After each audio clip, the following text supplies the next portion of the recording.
নমস্কার বন্ধুরা, আমার চ্যানেল চৌধুরী মারা এস্ট্রোলজিতে আপনাদেরকে অনেক অনেক স্বাগতম। আশা করি সবাই ভালো আছেন, সুস্থ আছেন। আমার বাবা মনির চরণের প্রণাম জানিয়ে আজকে আপনাদের সঙ্গে আলোচনা শুরু করছি। অবশ্যই আমার আলোচ্য টপিক জ্যোতিষ। তো আজকে আমি তুলা রাশি অর্থাৎ কালপুরুষের সপ্তম রাশির এই জুন মাস কীরকম কাটতে চলছে সেই নিয়ে আলোচনা করব। তুলা রাশি কালপুরুষের সপ্তম রাশি, রাশির অধিপতিকে শুক্র এখন বর্তমানে কোথায় আছে? শুক্র বর্তমানে আছে মেষ রাশিতে, অর্থাৎ আপনার রাশি ঠিক সপ্তম স্থানে, রাশি থেকে সপ্তমে, আপনার সমসপ্তমে আছে আপনার রাশির অধিপতি। শনি কোথায় আছে অলরেডি আমরা জানি, 29শে মার্চ থেকে শনি কিন্তু আপনার রাশির ষষ্ঠে আছে, এবং রাহু কিন্তু গত 18 মে আপনার পঞ্চমে স্থানে ঢুকেছে। সুতরাং রাহু আপনার পঞ্চমে কুম্ভ রাশিতে, শনি আপনার ষষ্ঠে মীন রাশিতে, শুক্র কোথায়? শুক্র আছে আপনার সপ্তমে, আপনার রাশি অধিপতি, এবং অষ্টমে থাকছে রবি এবং বুধ। যদিও জুন মাসে কিন্তু বুধ ঢুকে যাচ্ছে তার নিজের ঘরে, অর্থাৎ আপনার ভাগ্যভাবে, এবং অলরেডি এখানে কিন্তু বৃহস্পতি বসে আছেন। অলরেডি বৃহস্পতি আপনার নবমভাবে আছেন, আছেন, এবং বুধ কিন্তু ঢুকছে আপনার রাশি নবমে জুন মাস থেকে, এবং আপনার সপ্তমপতি এবং তৃতীয়পতি মঙ্গল কিন্তু নিচস্থ অবস্থায় আছে। কোথায়? আপনার দশমভাবে। সুতরাং সেক্ষেত্রে 7 জুন অবধি কিন্তু সে কিন্তু এইভাবেই থাকবে আপনার দশমভাবে, অর্থাৎ আপনার কর্মস্থানে থাকবে নিচস্থ অবস্থায় মঙ্গল। সুতরাং সেই পরিপ্রেক্ষিতে আপনারা কী ফল পেতে চলছেন যদি দেখি, প্রথমে পঞ্চম স্থানে রাহুর এই পঞ্চম স্থানে থাকার ফলে, এবং রাহু পঞ্চমে অবস্থানের ফলে, এবং এইখানে আমরা জানি এখানে বৃহস্পতিও কিন্তু দৃষ্টি দিচ্ছে আপনার পঞ্চম স্থানে, রাহু অলরেডি বসে আছে। সেই সাপেক্ষে বলবো আপনাদের যে রিলেশনশিপ, সম্পর্কের জায়গা, প্রেমের জায়গার ক্ষেত্রে একটু মাথা গরম করা কিন্তু চলবে না। রাহু কিন্তু আমাদের মধ্যে ইলিউশন সৃষ্টি করে, একটা মোহমায়া সৃষ্টি করে, কিন্তু একটা ভুল ভ্রান্তি সৃষ্টি করে।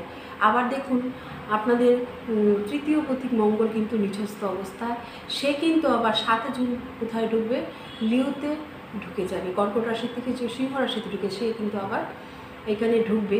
সুতরাং সেক্ষেত্রে কিন্তু আপনার শনিকে দৃষ্টি দিবে, সে আপনার ষষ্ঠ ঘরে। সুতরাং সব দিক দিয়ে একটা মাথা গরমের ব্যাপার কিন্তু থাকছে। মাথা ঠান্ডা অবশ্যই রাখতে হবে রিলেশনশিপের ক্ষেত্রে, নইলে কিন্তু একটু সমস্যা হতে পারে। আর পঞ্চম ঘর কি? আমাদের পাকস্থলী। সেক্ষেত্রে আমাদের মনে রাখতে হবে খাবার দাবারের ক্ষেত্রে রাহু যেহেতু বসে আছে পঞ্চম ঘর, রাহু পঞ্চমে অবস্থান করছে, আবার পঞ্চম ঘরে বৃহস্পতির দৃষ্টি। সুতরাং পেটের কিছু সমস্যা আসতে পারে, সেটা ছোটো মোটো সমস্যা, খুব একটা বড় সমস্যা নয়, সেদিক থেকেও কিন্তু আপনি সাবধান থাকবেন। কারণ দৃষ্টি দিচ্ছে, কিন্তু বৃহস্পতি দৃষ্টি দিচ্ছে আপনার ষষ্ঠে, সে দৃষ্টি দিচ্ছে আপনার পঞ্চম স্থানে, এবং আপনার পঞ্চম ঘরের অধিপতি শনি কিন্তু আবার ষষ্ঠ ঘরে চলে যাচ্ছে। সেক্ষেত্রে লাভ রিলেশন বলুন, পড়াশোনা বলুন, এবং শারীরিক দিক দিয়ে বলুন, একটু সাবধানতা অবশ্যই অবলম্বন করতে হবে এই জুন মাস। স্টমাক রিলেটেড কিন্তু সমস্যা, হজমের সমস্যা হতে পারে, সেদিকে ডায়েটের দিকে একটু মন দেবেন, নচেত একটু সমস্যা হতে পারে। আর প্রেমের ক্ষেত্রে কিন্তু মাথা ঠান্ডা করবেন, কোনো সন্দেহ করবেন না। রাহু কিন্তু আমাদের মধ্যে সন্দেহবাতিক জিনিসগুলো এগুলো সৃষ্টি করতে পারে, মানে কোনো কারণ ছাড়াই একটা মানসিক বিভ্রান্তি সৃষ্টি করে, যা বাস্তবে নয়। সন্দেহ করা, এই ধরনের ব্যাপারগুলো কিন্তু রাহুর কারণে হয়। সে কিন্তু একটা দীর্ঘমেয়াদী প্রভাব ফেলতে পারে আপনার প্রেমের জীবনের উপর। সুতরাং সেক্ষেত্রে কিন্তু আপনি অবশ্যই সাবধানতা অবলম্বন করবেন। তারপর আপনার শুক্র কোথায় বসে আছে? আপনার রাশির অধিপতি সপ্তমে বসে আছে, বসে কিন্তু আপনার রাশিতে দৃষ্টি দিচ্ছে। সুতরাং সপ্তম ঘর ব্যবসা, সপ্তম ঘর বিবাহিত জীবন। ব্যবসার ক্ষেত্রে বলবো অবশ্যই একটা ভালো সময় চলছে, এবং বিবাহিত জীবনের ক্ষেত্রে বলবো আপনি যদি কোনো ভুল করে থাকেন, কোনো এমন কোনো কথা আপনার মুখ দিয়ে বেরিয়ে যায়, সেগুলো কিন্তু এখন আপনি রিয়েলাইজ করতে পারবেন। মানে আত্মবিশ্লেষণ করার একটা প্রবণতা আপনার মধ্যে আসবে। সেই ক্ষেত্রে বিবাহিত লাইফের একটা মানে ঝামেলা জাটি ঝগড়া কিন্তু অনেকটাই কম হবে, আন্ডারস্ট্যান্ডিং থাকবে, আপনারা একসঙ্গে মার্কেটিং করা ইত্যাদি করা এই ধরনের কিন্তু ব্যাপারটা দেখাচ্ছে। কারণ সপ্তম ঘরে বসে আছে, স্বামী স্ত্রীকে মিলে যদি পার্টনারশিপে কোনো নতুন ব্যবসা খুলতে চান, এটা কিন্তু একটা ভালো সময়। আপনাদের অষ্টমী কিন্তু সান এবং বুধ বসেছিল, সেক্ষেত্রে কিছু সমস্যা হচ্ছিল, কিন্তু জুন মাসের 6 তারিখের পর থেকে যখন নবমে বুধ ঢুকে যাবে, আপনি লক্ষ্য করবেন, এবং সানও ডুববে, সূর্যও ডুববে, সেই ক্ষেত্রে আপনি প্রথম একটু ধাতস্থ আপনার কর্মস্থলে কিন্তু উন্নতি, প্রথম একটু কাজের চাপ মনে হবে, তারপর কিন্তু খুব ভালোভাবে আপনি আপনার কর্মস্থানে আপনার কাজের জায়গাটা অত্যন্ত ভালো, সেখানে আপনাদের ভাগ্যেশ অর্থাৎ ভাগ্যের যে অধিপতি সে কিন্তু আপনাদের ভাগ্যস্থানেই অবস্থান করছে এবং বৃহস্পতি এর সঙ্গে যুক্ত হয়েছে। সুতরাং ভাবতেই পারেন একটা বিরাট অপরচুনিটি, একটা গোল্ডেন টাইম কিন্তু এই সময়টা আসছে, সেটা কিন্তু বলাই বাহুল্য। সুতরাং এই টাইমটাকে কিন্তু আপনারা ইউটিলাইজ করুন, অত্যন্ত শুভ। এই নতুন কিছু আপনি এই সময় শুরু করতে পারেন, বাড়িতে পুজো, কোনো শুভ অনুষ্ঠান যা আপনি এতদিন করবেন ভাবছেন কিন্তু করা হয়ে উঠছিল না, এইসব কিছু কিন্তু আপনি এই সময়টা করতে পারেন। কখন? সেই জুন মাসের 7 তারিখের পর থেকে।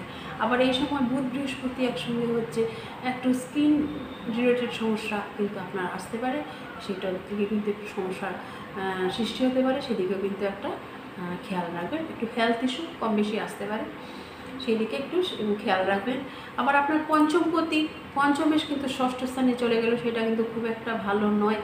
সুতরাং সন্তানের শরীর স্বাস্থ্য, 5ম স্থান সন্তান, এবং আপনার পড়াশুনো যারা স্টুডেন্ট আছেন তাদের ক্ষেত্রে কিন্তু পড়ায় মন না বসার একটা প্রবণতা আসতে পারে, পড়ায় ফোকাস করতে না পারা, কাজের জায়গাও এক জায়গায় মন কেন্দ্রীভূত করতে না পারা, মন হঠাৎ উড়ো ভাব, এক কাজ থেকে আরেক কাজে চলে যাওয়া, এই ধরনের কিন্তু একটা মনোভাব আসতে পারে এই জুন মাসে। সুতরাং সেই দিক দিয়ে কিন্তু একটু সাবধানতা অবলম্বন করবেন। আপনাদের তৃতীয় পতি কিন্তু তৃতীয় পতি এবং আপনাদের সপ্তম পতি নিচস্থ অবস্থায় কিন্তু দশমী বসে আছে। সুতরাং আপনার স্পাউস বা আপনার পার্টনারের শরীর স্বাস্থ্যের দিকেও কিন্তু একটু খেয়াল রাখবেন, সেটাও কিন্তু দেখার বিষয়। আর একটু অলসতা আসবে, যেহেতু আপনার তৃতীয় মানে আমরা যে ফিজিক্যাল এফোর্ট দিই সেটাকে বোঝায়, সেই সময় যেহেতু নিচস্থ অবস্থায় থাকছে 7 জুন অবধি, সেই অলসতা আসবে, তারপর আবার সেই ঢুকে যাবে কোথাও সিংহ রাশিতে, তখন কিন্তু আপনার ছোট ভাই বোন এর মধ্যেও কিন্তু এটা কোনো কিছু গ্রোথ দেখা দিতে পারে, তাদের ভালো রেজাল্ট হতে পারে, তাদেরকে আর মোর প্রোডাক্টিভ আপনি লক্ষ্য করবেন। কবে? জুন মাসের 7 তারিখের পর থেকে, যখন মানে আপনার মানে তৃতীয় পতি অর্থাৎ এবং সপ্তম পতি সে যখন সিংহ রাশিতে প্রবেশ করবে, আপনার বন্ধু বান্ধবের মধ্যে যে পুরানো সম্পর্কের মধ্যে যে কিছু যদি খুঁটিমুটি লেগে থাকে বা একটা কিছু সমস্যা হয়ে থাকে, দেখবেন সলভ হয়ে গেছে, আবার বন্ডিং ঠিক হয়ে যাচ্ছে আপনার ফ্রেন্ড সার্কেলদের মধ্যে, এটাও কিন্তু দেখাচ্ছে। সুতরাং শরীর স্বাস্থ্য, শুধু পেট রিলেটেড সমস্যা কিন্তু একটু সাবধান থাকবেন কবে? এই জুন মাসটা, এবং কিছু স্কিন রিলেটেড সমস্যা। আর পড়াশোনার আর রাগ অবশ্যই কন্ট্রোল করবেন, নইলে কিন্তু লাভ লাইফ এফেক্টেড হতে পারে। বিবাহিত জীবন যথেষ্ট ভালো। নতুন কোনো কিছু যদি শুরু করেন, কারণ আপনার ভাগ্যেশ, আপনার যে ভাগ্যাধিপতি অর্থাৎ বুধ স্বয়ং কিন্তু তার নিজ গৃহে বসে আছে, সঙ্গে বৃহস্পতি কিন্তু যুক্ত। বুধ বৃহস্পতির এই রাজ্য কিন্তু একটা ভালো টাইম। কখন? নারী জুন মাসের 7 তারিখের পর থেকে। সুতরাং অ্যাপ্লাই করুন, ভালো থাকুন। আর আমার সঙ্গে ব্যক্তিগতভাবে যোগাযোগ করতে চাইলে ডিসক্রিপশন বক্সে একটা কন্ট্যাক্ট নাম্বার দেওয়া থাকলে ওখানে যোগাযোগ করতে পারেন। আর শনির বীজ মন্ত্র অবশ্যই জপ করুন, মহামৃত্যুঞ্জয় মন্ত্র, গায়ত্রী মন্ত্র অবশ্যই জপ করুন। মঙ্গল যেহেতু নিচস্থ থাকবে, অনেক দিন ধরেই আছে, 7 জুন সে স্থান পরিবর্তন করবে আমরা জানি, সেই হেতু ব্লাড রিলেটেড সমস্যা, মানে ব্লাড প্রেশার আপ ডাউন করা, এই ধরনের সমস্যা যদি হয় সেক্ষেত্রে শারীরিক খেয়াল রাখবেন। আর গোমাতার সেবা করা, আমি যেমনটা বলে থাকি, এটা কিন্তু অত্যন্ত শুভ বৃহস্পতির জন্য। সে কিন্তু আপনার ভাগ্যের ঘরে বসে আছে এবং 1 বছর কিন্তু ওখানেই বসে থাকবে, অত্যন্ত শুভ। এই সময়টাকে কাজে লাগান, আশা করি ভালো ফল পাবেন।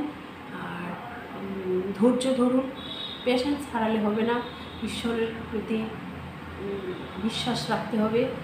জীবনে আমাদের এগিয়ে যেতে হবে এবং জীবনে জয়লাভও করতে হবে। সুতরাং আর নেগেটিভিটি কিছু, শনি যেহেতু আপনার ষষ্ঠ গৃহে, পঞ্চমে ষষ্ঠ স্থানে, সেক্ষেত্রে বলবো আপনার সন্তানের শরীর স্বাস্থ্য কিছু ইস্যু হয়, সেক্ষেত্রে কিছু কিছু খাবার পাখিকে আপনি খাওয়ান, অত্যন্ত ভালো। শনিবার সরিষার তেল কিংবা তিল তেল আপনি হনুমান মন্দির কিংবা কোনো দেবালয়ে দান করতে পারেন। সরিষার তেলের প্রদীপ কিংবা তিল তেলের প্রদীপ আপনি দিয়ে আসতে পারেন, এটাও কিন্তু নেগেটিভিটি অনেকটা কমিয়ে দেবে। আর হনুমান চল্লিশা অবশ্যই পড়বেন, গুরুমন্ত্র জপ করবেন, এই রেমেডি। তাহলে ভালো থাকুন, সুস্থ থাকুন, আমার সঙ্গে থাকুন। অনেক অনেক ধন্যবাদ। জয়তো বাবা।